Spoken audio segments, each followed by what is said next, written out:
ఎట్లా అయితే అన్యాయాన్ని ప్రశ్నించాలో అట్లానే మనవాడు అనుకున్నప్పుడు ఒక మేధావి రిటైర్డ్ సుప్రీంకోర్టు జస్టిస్గా పనిచేసినటువంటి వ్యక్తి సుదర్శన్ రెడ్డి గారు, మరి అటువంటి బిడ్డకు వైస్ ప్రెసిడెంట్ ఆఫ్ ఇండియాగా ఒక కంప్లీట్ ఆపోజిషన్ పార్టీ అభ్యర్థిగా దేశంలో ఉన్నటువంటి అనేక పార్టీలు సపోర్ట్ చేసినటువంటి వ్యక్తి గెలవాలని కోరుకోవడం కూడా అది డెఫినెట్గా ఒక పాజిటివ్ ప్రాంతీయవాదం అవుతుందని చెప్పి నేను మనస్ఫూర్తిగా భావిస్తూ ఉన్నాను. ఇది పార్టీలకు అతీతంగా తెలంగాణ బిడ్డ కాబట్టి ఆయనకు ఒక అవకాశం వచ్చింది కాబట్టి.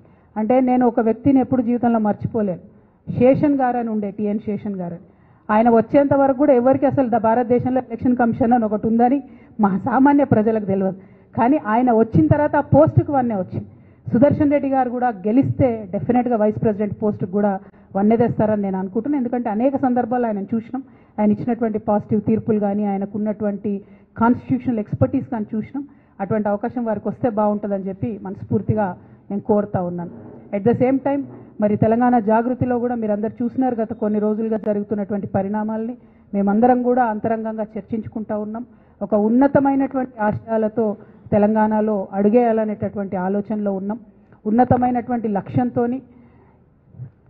సాధించుకున్నటువంటి భౌగోళిక తెలంగాణని పరిపుష్టం చేయాలంటే సామాజిక తెలంగాణ సాధన కోసం తెలంగాణ చెమ్మన్ గారికి స్వాగతం. గౌరవనీయులు నవీనాచారి చెమ్మన్ గారికి ప్లేస్, ప్రముఖ కవి చెమ్మన్ గారికి స్వాగతం. భౌగోళిక తెలంగాణను సాధించుకున్నటువంటి భౌగోళిక తెలంగాణలు సామాజిక తెలంగాణ సాధించే వరకు కూడా తెలంగాణ జాగృతి కార్యకర్తలు విశ్రమించారు. మరి తెలంగాణ సామాజిక తెలంగాణ సాధించాలంటే అన్ని వర్గాలకు సరైనటువంటి అవకాశం వచ్చే విధంగా, అన్ని వర్గాలకు సరైనటువంటి స్వేచ్ఛ వచ్చే విధంగా, అన్ని వర్గాలకు సమున్నతమైనటువంటి సంపద వచ్చే విధంగా తెలంగాణ జాగృతి కృషి చేస్తుందని ఈ సందర్భంగా తెలియజేస్తా ఉన్నాను. ఎట్ ద సేమ్ టైం మరి సామాజిక తెలంగాణ సాధన కోసం ఎటువంటి మార్గాన్ని ఎంచుకోవాలనేటటువంటి ఆలోచన చేయడం కోసం మరి ఆనాడు కేసీఆర్ గారు చెప్పినటువంటి మార్గాన్ని కూడా తీసుకుంటాం. తెలంగాణ సాధన కోసం నేను బొంత పురుగునైనా ముద్దు పెట్టుకుంటాను కేసీఆర్ గారు చెప్పిండ్రు. సామాజిక తెలంగాణ సాధన కోసం తెలంగాణ జాగృతి నుండి మేము లెఫ్ట్ టు రైట్ ప్రతి ఒక్కరిని కలుస్తాం, మేధావులందరినీ కలుస్తాం, కవులు రచయితలందరినీ కలుస్తాం, వారి యొక్క ఒపీనియన్స్ తీసుకుంటాం.